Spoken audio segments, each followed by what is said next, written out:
South India shopping mall the wedding మంత్ర సరికొత్త wedding collection south India shopping mall.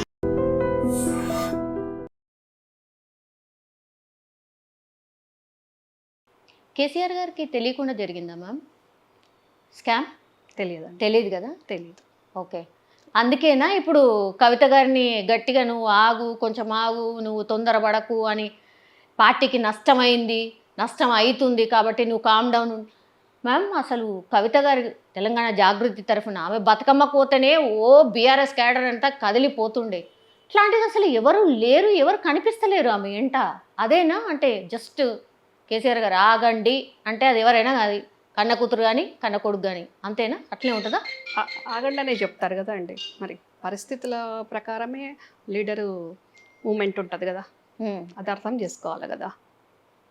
ఎక్కడ నెగ్గాలి, ఎక్కడ దగ్గాలి, ఎక్కడ ఎక్కాలి అనేది కేసీఆర్ గారికి తెలుసు కదా.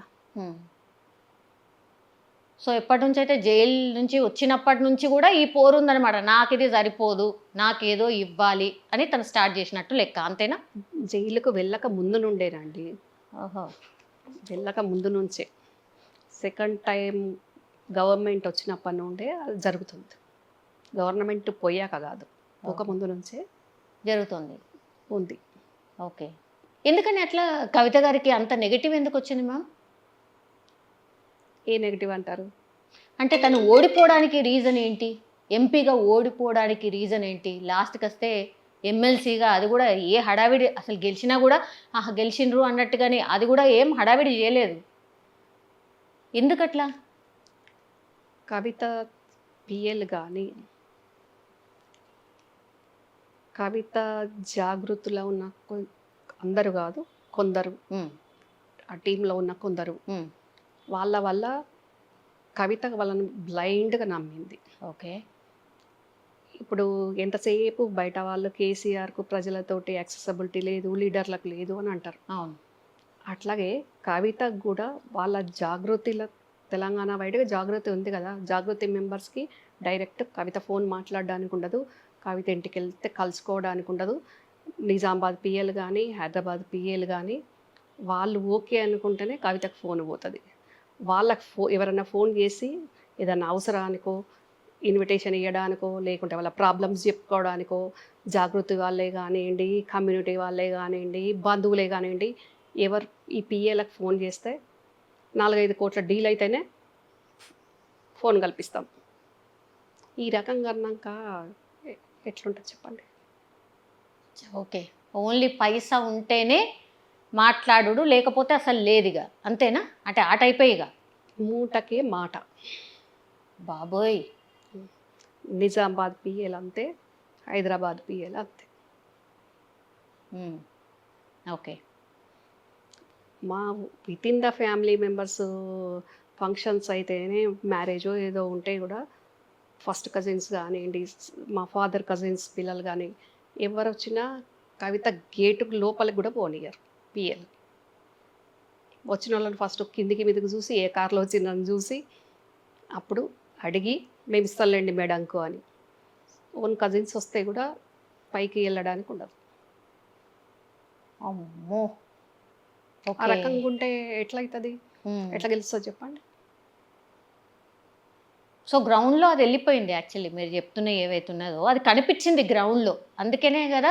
అయినా సరే పాపం కేసీఆర్ గారు ట్రై చేసిరు కదా గెలిపియనీకి, అందరినీ పోయి కలిసిరు, చలో ఈసారికి గెలిపియండి ఏదో సంథింగ్. అయినా ఆయన స్థాయికి ఆయన ఒక మెట్టు దిగైనా తనతో పాటు తెలుగుదేశంలో పనిచేసిన తన స్నేహితుడు మండవ వెంకటేశ్వరరావు గారి ఇంటికి వెళ్ళి కూడా ఓడిపోతే బాగుండదు, కూతురు కంటే ఎక్కువ ఇట పార్టీ పరువు పోతుంది అని ఆయన దగ్గరికి వెళ్తే పాపం ఆయన కూడా కవిత గెలవడానికి చాలా కష్టపడ్డారు. అవును, కానీ ఆల్రెడీ అప్పటికే ఎంత నష్టం జరగాలనో అంత నష్టము, అంత అసంతృప్తి. నిజామాబాద్ ఓన్లీ ఒక టౌన్ అని కాదు, టోటల్ నిజామాబాద్ డిస్టిక్లో అసంతృప్తి అయిపోయింది కవిత మీద. అంటే తనే ఒక సీఎం లాగా వ్యవహరించింది అనేది కూడా ఒక టాక్ వచ్చింది మ్యామ్, నిజం చెప్పాలంటే కూడా. అవును, అంటే తండ్రి గారు ఒక పవర్ సెంటర్ అయితే మళ్ళీ తిను కూడా ఒక పవర్ సెంటర్ లాగా వ్యవహరించిండ్రు అనేది కూడా ఒక టాక్ వచ్చింది మ్యామ్. అదంతా కూడా మరి కేసీఆర్ గారికి కూడా తెలుసు కదా, ఎందుకని అప్పటి నుంచే కొంచెం కంట్రోల్ చేయనీకి అంటే ప్రయత్నం జరగలేదా అనేది ఒక కొన్ని తెలిసినాయి ఆయనకు కవిత విషయంలో, కొన్ని తెలియలేదు. తెలిసినవి చాలా మటుకు ఆయన కంట్రోల్ చేసిండ్రు, మేనేజ్ చేసిండ్రు. ఆయన ఇక్కడ ఉండి కూడా కవితకు మొబైల్కి ఫోన్ చేసి, నువ్వు ల్యాండ్ ఫోన్ నుంచి ఫోన్ చేయి, నువ్వు ఇమీడియట్గా హైదరాబాద్ వచ్చేసేయాలి అని చెప్పిన సందర్భాలు కూడా ఉన్నాయి. ఓకే. సో ఒక నజర్ అయితే ఉండే, బిడ్డ మీద ఒక నజర్ అయితే ఉండే. ఓకే. సో తప్పనిసరి పరిస్థితుల్లో అన్నీ బేర్ చేస్తూ అంటే ఇప్పుడు నేను ఒక పొలిటీషియన్ని, మీరు ఒక జర్నలిస్ట్. మనమే యాక్చువల్గా బిజీగా ఉంటాం. ఒక సీఎం ఎంత బిజీగా ఉంటారండి యాక్చువల్గా. అవును. అట్లాంటి ఆయనకు ఇక ఇంటర్నల్ ఫ్యామిలీ బయట చూసుకోవడానికి సరిపోదు. ఇంటర్నల్ ఫ్యామిలీది నిమిషం వాచ్ చేయలేడు కదా. దానితో పాటు ఇక్కడ ఒక శకుని ఉన్నాడు కదా, మొత్తం వాడు ఏం రీచ్ అవ్వనియకపోయేది కదా కేసీఆర్ గారికి. ఉన్న మెయిన్ ప్రాబ్లమే వాడు అక్కడ. బిడ్డల కంటే ఎక్కువ ఆయనని ఎట్లా నమ్మిండు మ్యామ్? నాకు అర్థం కాదు. వాడు ఎప్పుడు ఉంటాడు కదండి, డే అండ్ నైట్. ఈ మొత్తం కవిత ఇంట్లో ఉంటుంది, హరీష్ ఇంట్లో ఉంటాడు, కేటీఆర్ ఆయన బిజీలో ఆయన ఉంటాడు, ప్రగతి భవన్లోనే ఉంటాడు. కానీ ఆయనకు 2-3 పోర్ట్ఫోలియోలు ఉన్నాయి కాబట్టి కేటీఆర్ బిజీలో కేటీఆర్ ఉంటాడు. వీడి పరే అది కదా, చెప్పులు దుడుచుడు, మంద బిల్లలు ఇచ్చుడు. నిజంగా మాట వరుసకు అట్లా అంటారేమో, రాజకీయ విమర్శనేమో అనుకున్నాను. నిజంగా అవి చూసిరా మ్యామ్ అట్లా అంటే నిజంగా అది జరుగుతుందా? చెప్పులు దూడ్చుడు, టాబ్లెట్ ఇచ్చుడు అంటే ఒక చెప్పులు దూడ్చుడు కూడానా? తూడుస్తాడు, అవసరమైతే చెప్పులు కూడా నాకుతాడు. నాకమంటే వాడు అనుకున్నది కావాలనుకున్నప్పుడు చెప్పులు నాకడానికి కూడా రెడీగా ఉంటాడు. అంత చెండాలుడు. మ్యామ్ ఫోన్ ట్యాపింగ్ అనేది మీకు తెలుసు కదా మ్యామ్, అది ఎంత పెద్ద చర్చ. అంటే మీరు చెప్పిన ఇప్పుడు ఇన్సిడెంట్ గుర్తొస్తే, అంటే కవిత గారి ఫోన్ కూడా ట్యాప్ అయిందా ఏంటి? అయ్యి ఉండొచ్చు, అది కూడా కవిత కోపానికి ఒక రీజన్ అయ్యి ఉంటుంది. ఓకే. ఎందుకంటే సెల్ ఫోన్ నుంచి కాదు, నువ్వు ల్యాండ్ నుంచి నేనేం మీరే నాకంటే ముందు మీరే చెప్పారు అక్కడ ఒకరి మీద ఒకరికి నమ్మకం లేదా అని. నిజంగా కూడా ఎవరి మీద ఎవరికి అక్కడ నమ్మకం లేదు. అంతా ఒక మూవీలో నటించినట్టు నటించుకుంటారు అంతే. అలాంటప్పుడు ఎవరి మీద ఒకరు ట్యాపింగ్ ఎందుకు పెట్టుకోరండి? ఎవరి దాళ్ళు ఎవరికి తెలియకుండా వాళ్ళది ఫోన్ ట్యాపింగ్ చేసారు అంతే కదా మ్యామ్. ఫ్యామిలీ మెంబర్సే ట్యాపింగ్ చేసారు. చేసుకుని ఉంటారు. కొన్ని అయితే మనకు తెలుస్తున్నాయి కదా, చూస్తున్నాం కదా, వీళ్ళ మీద వచ్చింది వాళ్ళ మీద వచ్చింది అని. స్పైలను పెట్టుకుంటారు, ట్యాపింగ్ కాకుండా ట్యాపింగ్ను కూడా నమ్ముకోకుండా స్పైలను కూడా పెట్టుకున్నారు. ఓకే. ఆ శకుని పని అదే. హరీష్ మీద స్పై, కేటీఆర్ మీద స్పై, కవిత మీద స్పై. ఎటు పోతున్నారు, ప్రైవేట్ ఫంక్షన్కి పోయినా, పార్టీ ఫంక్షన్స్కి పోయినా, ఎక్కడ పోయినా ఇమీడియట్ కార్ నెంబర్లతో సహా ఏ మనిషి పోయిండు, ఏమైండు, ఎన్ని సెకండ్లు ఉన్నాడు, ఎన్ని గంటలు ఉన్నాడు అనేది ఇమీడియట్గా డైరీలు రాసుకొని కేసీఆర్ గారి మొత్తం ఇంటికి చెప్పడం. అట్లా ఉద్యమకారులు, మంచి మేధావులు ఎంతమంది కేసీఆర్ గారికి దూరం అయినరు, ఎంతమంది కేసీఆర్ గారిని కలవలేకపోయినరు, ఎంతమంది ఉద్యమ నాయకులు, ఎంతమంది అమరులైన కుటుంబాలు గద్దర్ గారు లాంటివి కలవకపోయినరు. నడి రోడ్డు మీద కూర్చుంటే అపాయింట్మెంట్ ఏ మీడియా చూస్తుందో, ఏ ప్రజలు చూస్తుందో గద్దర్ గారిని గుర్తుపట్టని వాళ్ళు ఉంటారు ఆ దునియాలు ఎవరన్నా. గల్లాంటి ఆయన రోడ్డు మీద కూర్చుంటే ఎవరన్నా చూస్తే పరువు పోతుంది అని కూడా అనుకోకుండా ఆయన లోపలికి అలౌ చేయలేదు. ఆయన లోపలికి అలౌ చేస్తే ఆయన ఏం అడుగుతాడు, ఏమన్నా మణిమానికి అలా అడుగుతాడా? ఏదో సామాజిక అంశాలు అడుగుతారు, వెళ్తారు. అట్లాంటి ఆయనకు టైం ఇవ్వడు శకుని. డీలింగ్స్ తోటి వచ్చేట వాళ్ళకే ఇస్తాడు.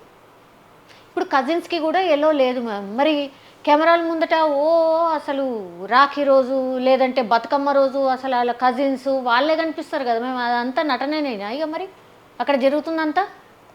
ఇప్పుడు సినిమాలలో నటించే వాళ్ళు బతకడానికి నటిస్తారు. ఇక్కడ వీళ్ళు నటనలో జీవిస్తారు ఇక్కడ. బాబోయ్, ఎందుకు ఓడిపోయాను మ్యామ్? అంటే ఇప్పుడు థర్డ్ టైం ఓడిపోవడానికి మెయిన్ రీజన్ ఏంటి అనుకుంటున్నారు? కరప్షనా బాగా, అంటే ప్రజలకు అందుబాటులో లేకపోవడమా, ఏంటి రీజన్? ఈ కర్నూలు సావుకు 1,00,000 కారణాలు అన్నట్టు ఇది ఒక్కటి అని స్పెసిఫిక్గా లేదు, చాలా ఉన్నాయండి.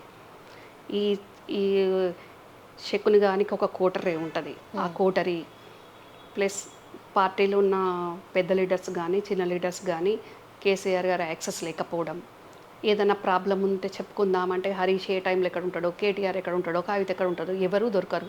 ఎవరికి చెప్పుకోవాలి పాలన వీళ్ళ నలుగురే నడిపిస్తుంటారు. ఈ వీడు షాడోనేనా శకుని ఎక్కడికి వెళ్ళాలి? మనం ఎన్నో చూసినాం. హోమ్ మినిస్టర్ మహమూద్ అలీ లాంటిదే గేటు బయట ఉన్నాడు. ఎంతోమంది మంత్రులు బయటికి చెప్పలేక కక్కలేక ఒక్క ఈటల రాజేందర్ గారు చెప్పిండ్రు. కానీ అట్లా చెప్పలేని మంత్రులు ఎంతోమంది ఉన్నారు. కలవలేక ఇబ్బంది పడి ఎంతోమంది ఐపీఎస్ ఐఏఎస్ బ్యూరోక్రాట్స్ వాళ్ళకు కావాలనుకున్నప్పుడు వాళ్ళకు అవసరమైనప్పుడే అవతలోడికి పిలుపు వచ్చినప్పుడే గేట్స్ ఓపెన్ అయ్యేది. ప్రగతి భవన్ గేట్స్.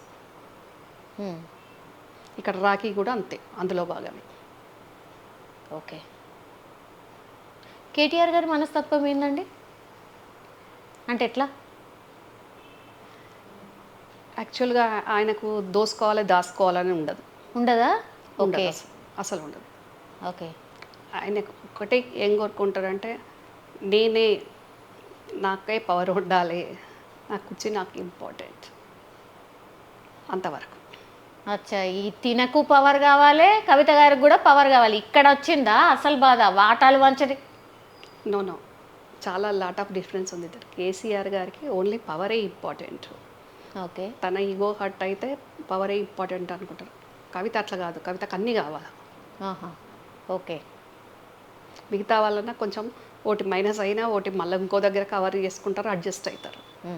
ఇప్పుడు ఎవరితోని ఒక పెద్ద డౌట్ ఏంటంటే మ్యామ్, ఇప్పుడు కవిత వారి ఫ్యామిలీ వాళ్ళ ఫాదర్తో మాట్లాడతలేదు, ఓకే, వాళ్ళ మదర్తో కూడా మాట్లాడతలేరా? అంటే మన్మడు మొన్ననే అమెరికాలో మంచిగా ఆయన అయిపోయింది, గ్రాడ్యుయేషన్ తీసుకున్నాడు, వాళ్ళతో కూడా టచ్లో లేరా?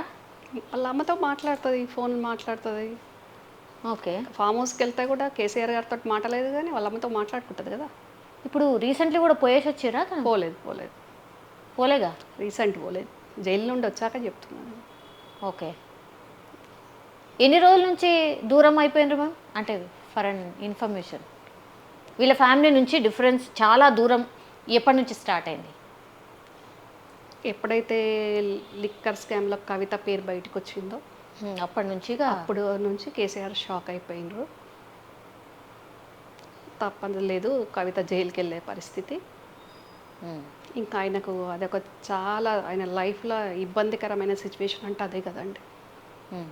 అది మళ్ళీ దాని తర్వాత ఇప్పుడు జరుగుతున్నది కూడా అనుకుంటా, అంతేగా? అసలు ఆయన ఫ్యామిలీ నుంచే వాళ్ళ ఫ్యామిలీ మెంబరే ఇట్లా చేస్తుందని ఊహించి కూడా ఉండరుగా. ఊహించి ఉండరు, ఆయన కట్టడి చేయలేకపోయినరు. నేను ఒక్కరినే ఉంటా, మీరు ఎవరు ఉండొద్దు, సైలెంట్గా ఫ్యామిలీ మెంబర్స్ లా ఉండండి అని ఆయన కట్టడి చేసే పరిస్థితి లేకపోయింది.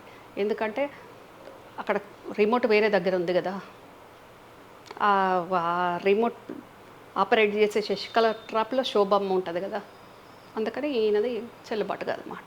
సో టోటల్లీ రాంగ్ గైడెన్స్ ఉంది మీరు చెప్పిన దాని ప్రకారం. చెప్పిన దాని ప్రకారం ఇది కనిపిస్తుంది కదా, మీకు కనిపిస్తుంది కదా. ఏం ఉద్యమం చేసిండు, ఏ రోడ్డు మీద వంట వార్పు చేసిండు, ఏ రాస్తారో ఓకే చేసిండు, ఏం చేసిండని ఆ శకునుగాడు రాజ్యసభ అయ్యిండండి. రాజ్యసభ అవ్వాలంటే ఎంత కష్టం. 10 ఏళ్ళ నుంచి నేను కాంగ్రెస్లో పనిచేస్తూ ఉంటే ఇంతవరకు నాకు ఎమ్మెల్యే ఎంపీ టికెట్ అడుగుతూ ఇవ్వలేదు. అపోజిషన్ పార్టీలో పనిచేస్తే తెలుస్తుంది. అట్లాంటిది ఏమీ చేయకుండా రాజ్యసభ తెచ్చుకున్నాడు. అదే ఉద్యమ జెండా మోసిన వాళ్ళకి ఇచ్చిండ్రా, మేధావులకు ఇచ్చిండ్రా, అమరులైన కుటుంబాలకు ఇచ్చిండ్రా. ఇక్కడ కేసీఆర్ గారు ఒక్కరు జీవితకాలం పార్టీ అధినేతగా ప్రభుత్వంలో సీఎం ఉంటే ప్రజలందరూ కూడా యాక్సెప్ట్ చేసేవాళ్ళు. కానీ ఉద్యమంలో పనిచేయని వాళ్ళు, ఉద్యమంలో మధ్యలో వచ్చిన వాళ్ళు, మందుబిల్లలు ఇచ్చిన వాళ్ళు అందరూ పదవులు కావాలి అనేసరికి మరి కేసీఆర్ గారు జెండా ఊటించినప్పుడు ఆ జెండా మోసిన వాళ్లకు ప్రభుత్వం వచ్చింది, పెద్ద ఆయన్నే ముఖ్యమంత్రి ఉన్నాడు, మనందరం ఆయనతో పాటు కలిసి పనిచేద్దాము అని అనుకొని ఈ 4 పదవులు తీసుకోకుండా ఒక్కొక్క వర్గానికి అమరులైన కుటుంబాలు ఉన్నారు, 1200 మంది బలిదానం ఉంది విద్యార్థులది, ఆ కుటుంబాలకు, మన ఉద్యమానికి తోడ్పడ్డ మేధావులకు, కళాకారులకు, ఇట్లా ఒక్కొక్కరికి ఒక్కొక్క వర్గానికి ఒక్కొక్క సీటు వీళ్ళు ఇస్తే చరిత్రలు ఉండేదండి ఫ్యామిలీ. చెమట చుక్క ఓడ్చకుండా కూర్చున్న దగ్గర ఏసీలలో కూర్చొని ఈ శకునిగాడు రాజ్యసభ తీసుకున్నాడు. హరీష్ ఉద్యమంలో ముందు నుంచి ఉన్నాడు. కవిత కేటీఆర్ మధ్యలో వచ్చిండ్రు. ఇప్పుడు పార్టీ ఎదగాలే, ప్రజల్లో ఏ ఆకాంక్షల కోసమైతే మనం తెలంగాణ తెచ్చుకున్నామో ఆ తెలంగాణ వచ్చింది, కానీ ప్రజల ఆకాంక్ష నెరవేర్చుకోవాలి అనుకునే దిశగా కేసీఆర్ గారు ముఖ్యమంత్రిగా ఉంటే ఆయన నీడల వీళ్ళు పనిచేయాల్సింది ఉండే, పదవులు తీసుకోకుండా. నాకు ఇంకా ఆ పదవి కావాలి, ఈ పదవి కావాలి, అదే ఆరాటం, అదే పోరాటం.